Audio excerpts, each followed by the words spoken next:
if you are with us. Great, thanks, Senator. Floor is yours.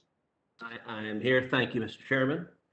Thank you to each of the witnesses here today. I want to address my initial question to Ms. Baccia.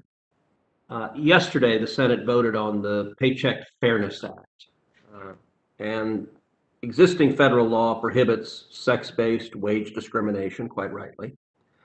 But proponents of this bill say that it's necessary to close what they call the gender wage gap. You had previously written about the Paycheck Fairness Act and the gender wage gap. Can you please explain, in your judgment, what are the real causes of the wage disparity and whether that disparity is caused primarily by discrimination? Thank you, Senator Cruz. I have been writing about the Paycheck Fairness Act and the gender wage gap for over a decade, and I am very concerned by the provisions in the law that they would not, in fact, help women, but they would have the exact opposite effect. However, there are several provisions that would be welcomed by trial lawyers, including unlimited liability and the potential for unlimited punitive damages that could be imposed on employers, even if we don't have evidence that the differential between what women and men get paid is due to discrimination, but due to a variety of explanatory factors.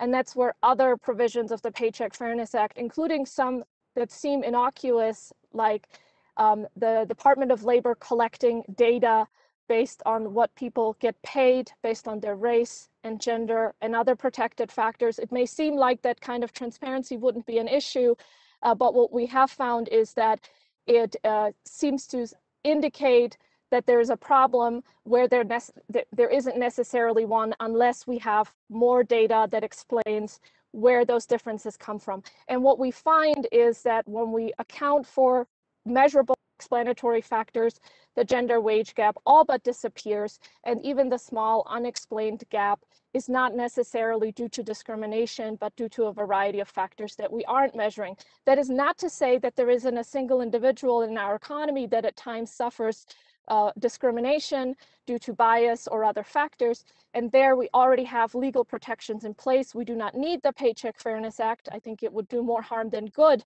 But more importantly than that, because lawsuits, I don't think are a good option. It's a very lengthy option, a very time-consuming option, a very tough option, and not an affordable option for many workers. That still the best opportunities we can provide is to have a strong economy that allows for entrepreneurship so that individuals, especially women, benefit greatly from being able to run their own businesses, set their own hours, so they can create the work-life balance that works best for them. But also for men, entrepreneurship is key to create jobs in our economy, and that's where we should focus instead of increasing liability on employers, which would most likely result in lower pay for both men and women, as employers have to recoup the costs of the higher insurance that the Paycheck Fairness Act would impose on them.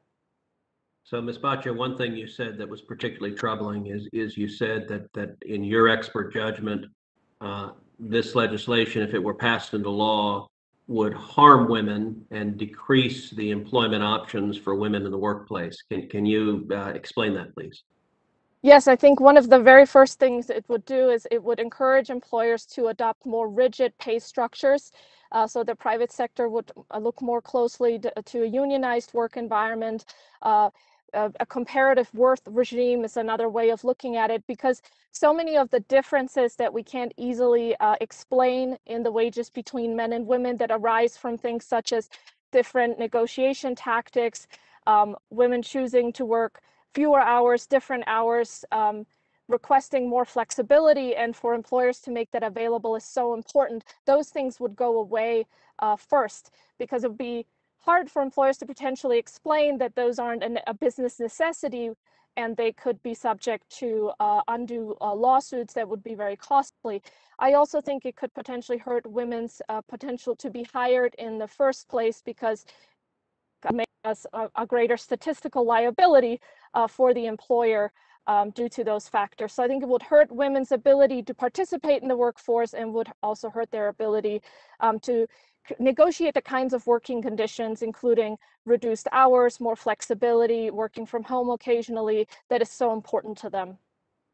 Well, thank you. Now, look, I do agree that we should be concerned about wage growth. And we actually saw under the previous administration with Republican-controlled majorities in both houses, a staggering record of record low unemployment, the lowest unemployment in half a century, the lowest unemployment for African Americans ever recorded, the lowest unemployment for Hispanics ever recorded, the lowest unemployment for Asian Americans ever recorded.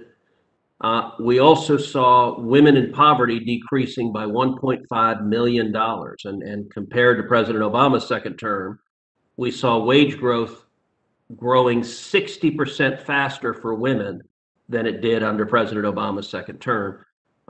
Ms. Boccia, what policies implemented by President Trump and the Republican Congress contributed to that record low unemployment and that wage growth that women saw across the country?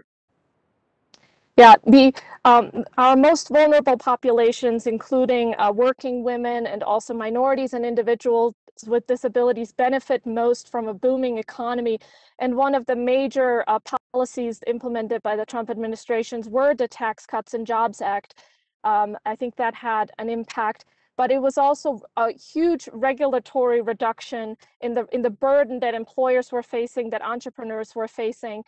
Regulation and red tape is a huge burden for workers and employers, and the Trump administration reduced that significantly, which is why I think we saw such a strong economy. Very good. Thank you. Thank you. Senator, thank you very much. Let's now move on to our new senator from Georgia, Senator and Reverend Warnock. Floor is yours. Thank you so very much.